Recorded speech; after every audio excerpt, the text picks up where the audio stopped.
Welcome to Bible Sayings. Prepare for a moment of reflection and inspiration with the Word of God. Today we will be talking about the second part of the second book of Samuel. After this, David struck the Philistines and subdued them, and David took the bridle of the mother city out of the hand of the Philistines. He defeated Moab and measured them with the line, making them to lie down on the ground. And he measured 2 lines to put to death, and 1 full line to keep alive. The Moabites became servants to David and brought tribute. David also struck Hadadezer the son of Rehob, king of Zobah, as he went to recover his dominion at the river. David took from him 1,700 horsemen and 20,000 footmen. David hamstrung the chariot horses, but reserved enough of them for 100 chariots. When the Syrians of Damascus came to help Hadadezer king of Zobah, David struck 22,000 men of the Syrians. Then David put garrisons in Syria of Damascus, and the Syrians became servants to David and brought tribute. The Lord gave victory to David wherever he went. David took the shields of gold that were on the servants of Hadadezer and brought them to Jerusalem. From Beta and from Berothai, cities of Hadadezer, King David took a great quantity of bronze. When Toi king of Hamath heard that David had struck all the army of Hadadezer, then Toi sent Joram his son to King David to greet him and to bless him, because he had fought against Hadadezer and struck him. For Hadadezer had wars with Toi. Joram brought with him vessels of silver, vessels of gold, and vessels of bronze. King David also dedicated these to the Lord, with the silver and gold that he dedicated of all the nations which he subdued, of Syria, of Moab, of the children of Ammon, of the Philistines, of Amalek, and of the plunder of Hadadezer, son of Rehob, king of Zobah. David earned a reputation when he returned from striking down 18,000 men of the Syrians in the Valley of Salt. He put garrisons in Edom. Throughout all Edom he put garrisons, and all the Edomites became servants to David. The Lord gave victory to David wherever he went. David reigned over all Israel, and David executed justice and righteousness for all his people. Joab the son of Zeruiah was over the army. Jehoshaphat the son of Ahilud was recorder. Zadok the son of Ahitub and Ahimelech the son of Abiathar were priests. Sariah was scribe. Benaiah the son of Jehoiada was over the Cherethites and the Pelethites, and David's sons were chief ministers. Now David said, "Is there yet any who is left of Saul's house, that I may show him kindness for Jonathan's sake?" There was of Saul's house a servant whose name was Ziba, and they called him to David. And the king said to him, "Are you Ziba?" He said, "I am your servant." The king said, "Is there not yet any of Saul's house, that I may show the kindness of God to him?" Ziba said to the king, "Jonathan still has a son, who is lame in his feet." The king said to him, "Where is he?" Ziba said to the king, "Behold, he is in the house of Machir the son of Ammiel in Lodebar." Then King David sent and brought him out of the house of Machir, the son of Ammiel, from Lodebar. Mephibosheth, the son of Jonathan, the son of Saul, came to David, fell on his face, and showed respect. David said, "Mephibosheth." He answered, "Behold your servant." David said to him, "Don't be afraid, for I will surely show you kindness for Jonathan your father's sake, and will restore to you all the land of Saul your father. You will eat bread at my table continually." He bowed down and said, "What is your servant, that you should look at such a dead dog as I am?" Then the king called to Ziba, Saul's servant, and said to him, "All that belonged to Saul and to all his house I have given to your master's son. Till the land for him, you, your sons, and your servants. Bring in the harvest, that your master's son may have bread to eat.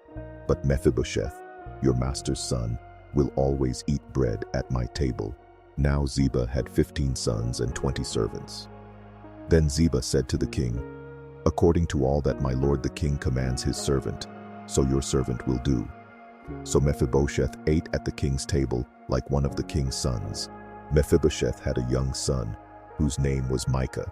All who lived in Ziba's house were servants to Mephibosheth. So Mephibosheth lived in Jerusalem, for he ate continually at the king's table. He was lame in both his feet. After this, the king of the children of Ammon died, and Hanun his son reigned in his place. David said, I will show kindness to Hanun the son of Nahash, as his father showed kindness to me. So David sent by his servants to comfort him concerning his father. David's servants came into the land of the children of Ammon. But the princes of the children of Ammon said to Hanun their lord, Do you think that David honors your father, in that he has sent comforters to you? Hasn't David sent his servants to you to search the city, to spy it out, and to overthrow it? So Hanun took David's servants, shaved off one half of their beards, and cut off their garments in the middle, even to their buttocks, and sent them away. When they told David this, he sent to meet them, for the men were greatly ashamed. The king said, Wait at Jericho until your beards have grown, and then return. When the children of Ammon saw that they had become odious to David, the children of Ammon sent and hired the Syrians of Beth-rehob and the Syrians of Zobah, 20,000 footmen, and the king of Makkah with 1,000 men, and the men of Tob, 12,000 men. When David heard of it, he sent Joab and all the army of the mighty men. The children of Ammon came out and put the battle in array at the entrance of the gate. The Syrians of Zobah and of Rehob and the men of Tob and Makkah were by themselves in the field. Now when Joab saw that the battle was set against him before and behind, he chose of all the choice men of Israel and put them in array against the Syrians. The rest of the people he committed into the hand of Abishai his brother, and he put them in array against the children of Ammon. He said, If the Syrians are too strong for me, then you shall help me. But if the children of Ammon are too strong for you, then I will come and help you. Be courageous, and let's be strong for our people and for the cities of our God, and may the Lord do what seems good to him. So Joab and the people who were with him came near to the battle against the Syrians, and they fled before him. When the children of Ammon saw that the Syrians had fled, they likewise fled before Abishai and entered into the city. Then Joab returned from the children of Ammon and came to Jerusalem. When the Syrians saw that they were defeated by Israel, they gathered themselves together. Hadadezer sent and brought out the Syrians who were beyond the river, and they came to Helam, with Shobach the captain of the army of Hadadezer at their head. David was told that, and he gathered all Israel together, passed over the Jordan, and came to Helam. The Syrians set themselves in array against David and fought with him. The Syrians fled before Israel, and David killed 700 charioteers of the Syrians and 40,000 horsemen, and struck Shobach the captain of their army, so that he died there. When all the kings who were servants to Hadadezer saw that they were defeated before Israel, they made peace with Israel and served them. So the Syrians were afraid to help the children of Ammon anymore. At the return of the year, at the time when kings go out, David sent Joab and his servants with him, and all Israel, and they destroyed the children of Ammon and besieged Rabbah. But David stayed at Jerusalem. At evening, David arose from his bed and walked on the roof of the king's house. From the roof, he saw a woman bathing, and the woman was very beautiful to look at. David sent and inquired after the woman. One said, Isn't this Bathsheba, the daughter of Eliam, Uriah the Hittite's wife? David sent messengers and took her, and she came in to him, and he lay with her, for she was purified from her uncleanness, and she returned to her house. The woman conceived, and she sent and told David, and said, I am with child. David sent to Joab, Send me Uriah the Hittite. Joab sent Uriah to David.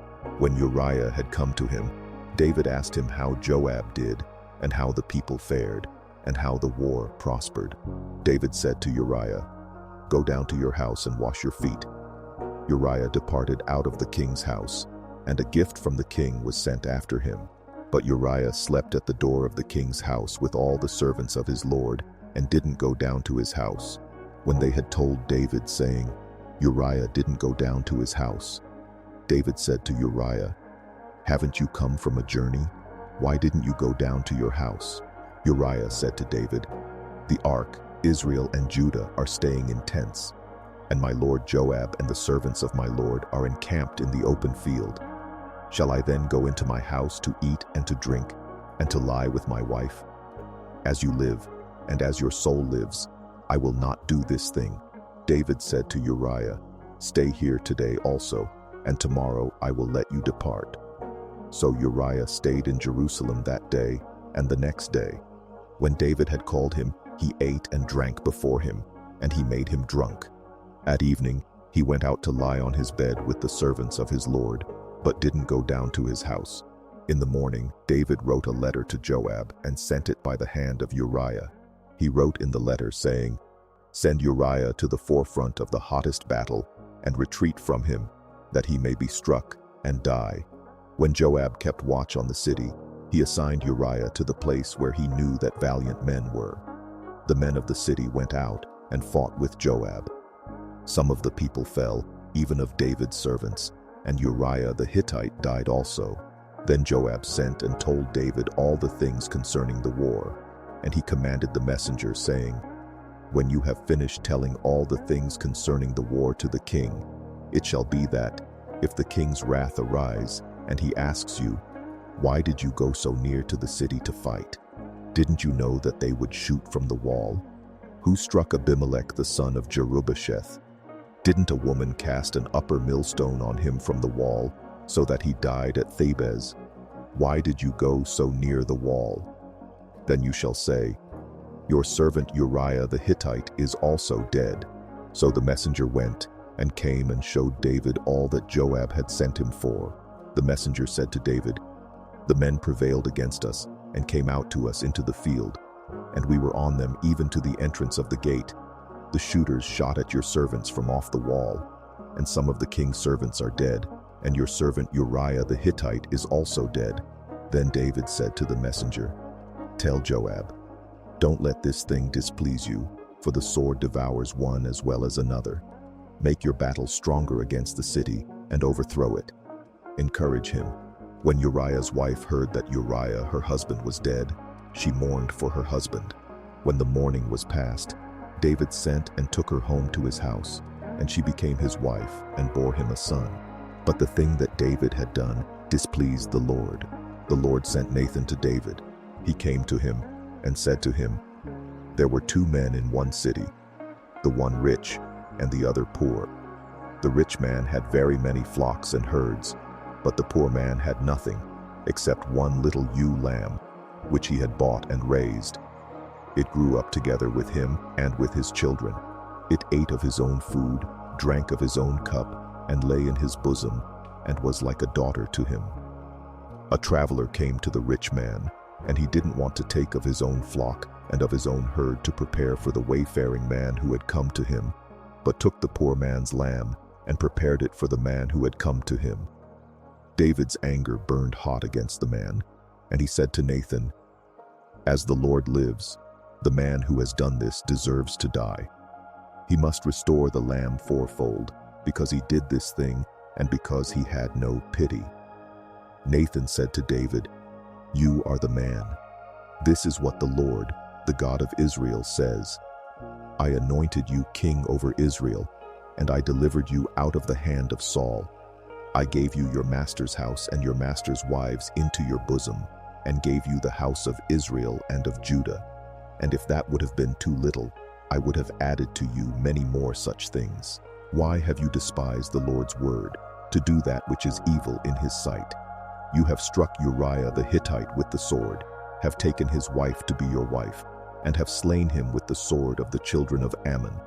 Now therefore, the sword will never depart from your house, because you have despised me and have taken Uriah the Hittite's wife to be your wife. This is what the Lord says, Behold, I will raise up evil against you out of your own house, and I will take your wives before your eyes and give them to your neighbor, and he will lie with your wives in the sight of this sun. For you did this secretly, but I will do this thing before all Israel and before the sun." David said to Nathan, "I have sinned against the Lord." Nathan said to David, "The Lord also has put away your sin. You will not die." 14. However, because by this deed you have given great occasion to the Lord's enemies to blaspheme, the child also who is born to you will surely die. Then Nathan departed to his house. The Lord struck the child that Uriah's wife bore to David, and he was very sick. David therefore begged God for the child, and David fasted, and went in and lay all night on the ground. The elders of his house arose beside him to raise him up from the earth, but he would not, and he didn't eat bread with them. On the 7th day the child died. David's servants were afraid to tell him that the child was dead, for they said, "Behold, while the child was yet alive, we spoke to him, and he didn't listen to our voice. How will he then harm himself if we tell him that the child is dead?" But when David saw that his servants were whispering together, David perceived that the child was dead. And David said to his servants, "Is the child dead?" They said, "He is dead." Then David arose from the earth, and washed and anointed himself, and changed his clothing, and he came into the Lord's house, and worshipped. Then he came to his own house, and when he requested, they set bread before him, and he ate. Then his servants said to him, "What is this that you have done? You fasted and wept for the child while he was alive, but when the child was dead, you rose up and ate bread." He said, "While the child was yet alive, I fasted and wept, for I said, 'Who knows whether the Lord will not be gracious to me, that the child may live?' But now he is dead. Why should I fast? Can I bring him back again? I will go to him, but he will not return to me." David comforted Bathsheba his wife, and went in to her, and lay with her. She bore a son, and he called his name Solomon. The Lord loved him, and he sent by the hand of Nathan the prophet, and he named him Jedidiah, for the Lord's sake. Now Joab fought against Rabbah of the children of Ammon, and took the royal city. Joab sent messengers to David, and said, "I have fought against Rabbah. Yes, I have taken the city of waters. Now therefore gather the rest of the people together, and encamp against the city and take it, lest I take the city, and it be called by my name." David gathered all the people together and went to Rabbah, and fought against it, and took it. He took the crown of their king from off his head, and its weight was a talent plus of gold, and in it were precious stones, and it was set on David's head. He brought a great quantity of plunder out of the city. He brought out the people who were in it, and put them to work under saws, under iron picks, under axes of iron, and made them go to the brick kiln. And he did so to all the cities of the children of Ammon. Then David and all the people returned to Jerusalem. After this, Absalom the son of David had a beautiful sister, whose name was Tamar, and Amnon the son of David loved her. Amnon was so troubled that he became sick because of his sister Tamar, for she was a virgin, and it seemed hard to Amnon to do anything to her. But Amnon had a friend whose name was Jonadab, the son of Shemaiah, David's brother. And Jonadab was a very subtle man. He said to him, "Why, son of the king, are you so sad from day to day? Won't you tell me?" Amnon said to him, "I love Tamar, my brother Absalom's sister." Jonadab said to him, "Lay down on your bed and pretend to be sick.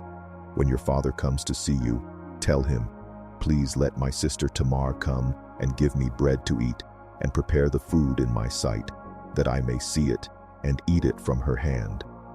So Amnon lay down and faked being sick. When the king came to see him, Amnon said to the king, "Please let my sister Tamar come and make me a couple of cakes in my sight, that I may eat from her hand." Then David sent home to Tamar, saying, "Go now to your brother Amnon's house and prepare food for him." So Tamar went to her brother Amnon's house, and he was lying down. She took dough, kneaded it, made cakes in his sight, and baked the cakes. She took the pan and poured them out before him, but he refused to eat. Amnon said, "Have all men leave me." Then every man went out from him. Amnon said to Tamar, "Bring the food into the room, that I may eat from your hand." Tamar took the cakes which she had made, and brought them into the room to Amnon her brother. When she had brought them near to him to eat, he took hold of her and said to her, "Come, lie with me, my sister."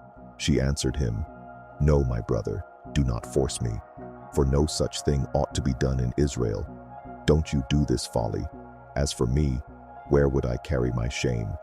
And as for you, You will be as one of the fools in Israel. Now therefore, please speak to the king, for he will not withhold me from you." 14 However, he would not listen to her voice, but being stronger than she, he forced her and lay with her. Then Amnon hated her with exceedingly great hatred, for the hatred with which he hated her was greater than the love with which he had loved her.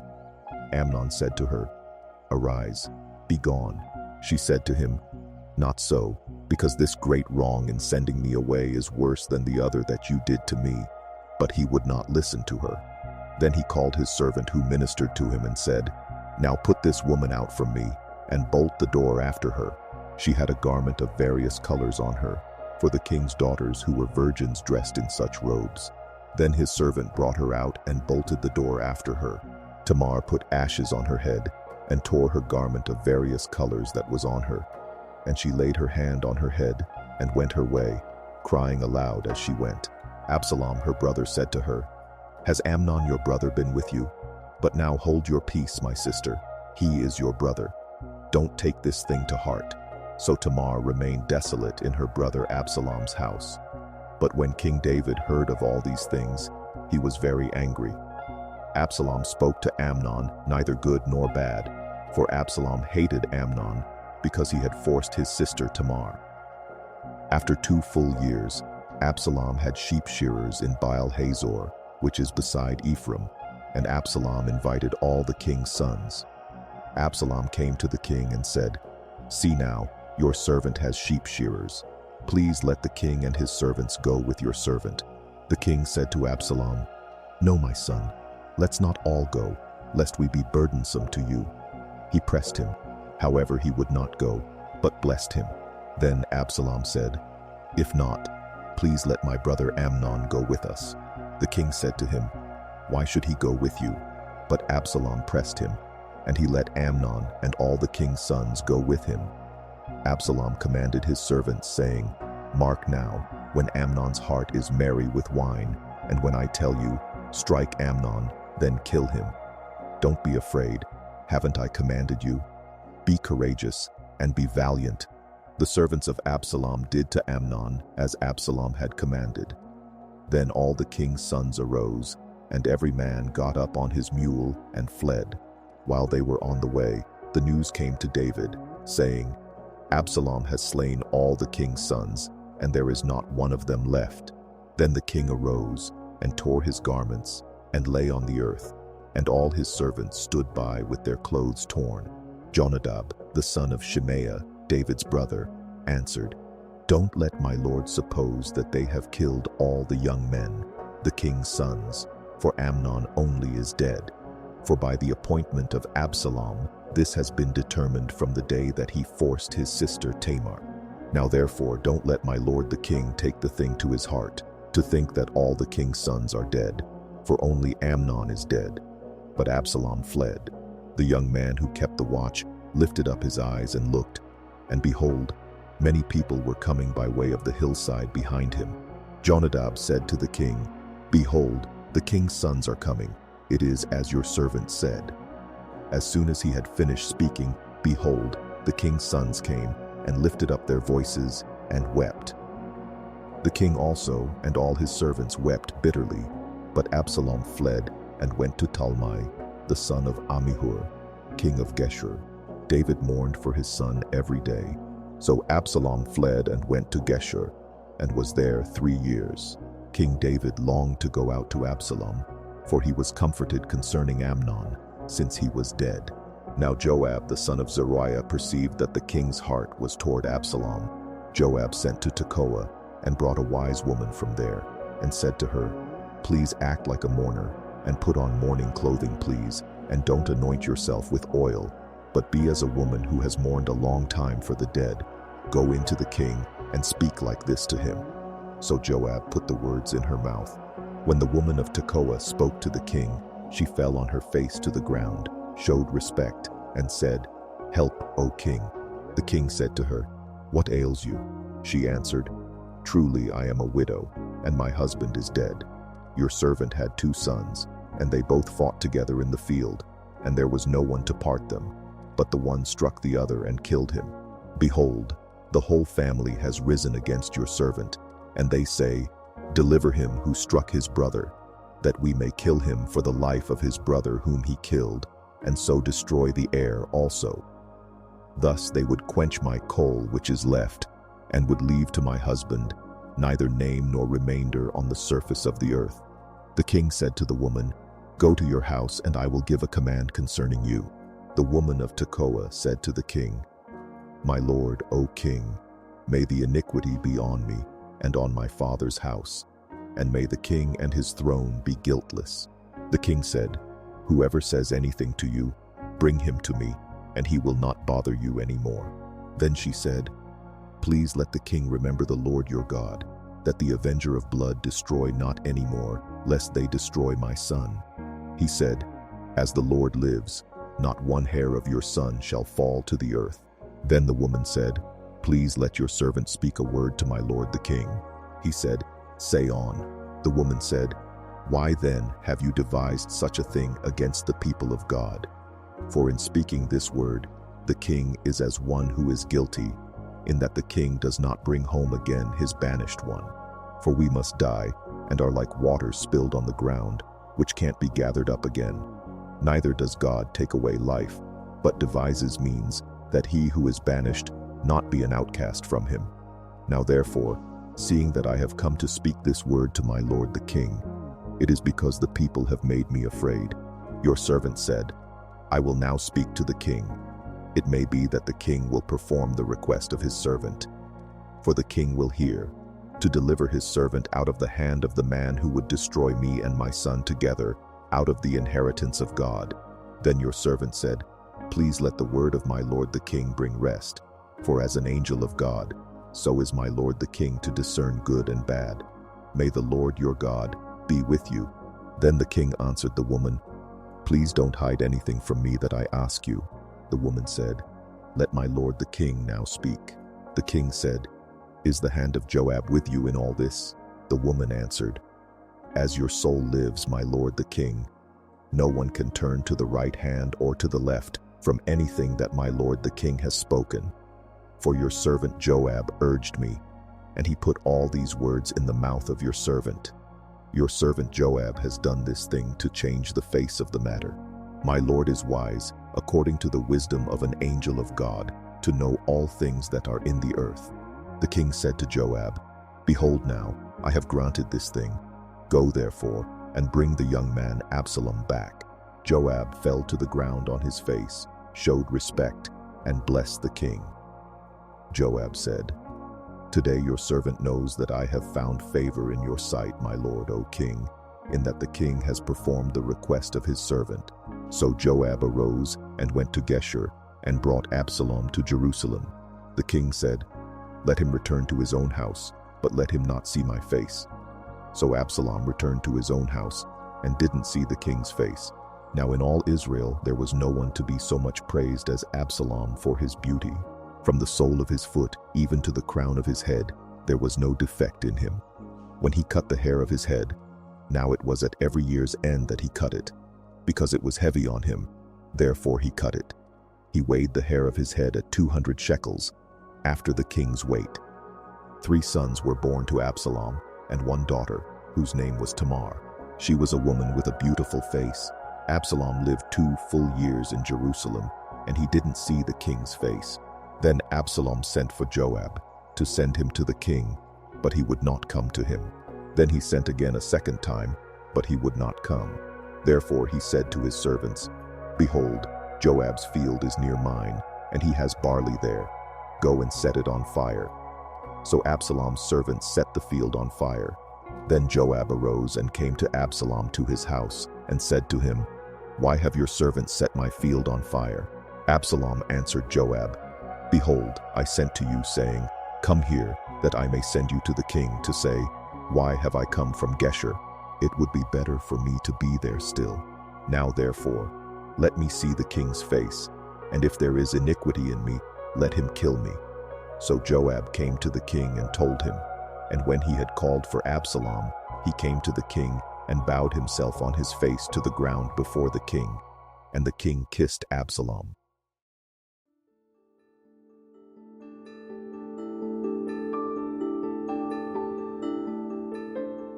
We have reached the end of another Bible sayings for today. May the message inspire and strengthen your faith. We hope this portion of the Word has touched your heart. To continue receiving these daily moments of reflection, subscribe to the channel. Leave your comment about what impacted you the most, and don't forget to share so more lives can be reached by the Word. We are counting on you. Thank you very much, and may God bless you.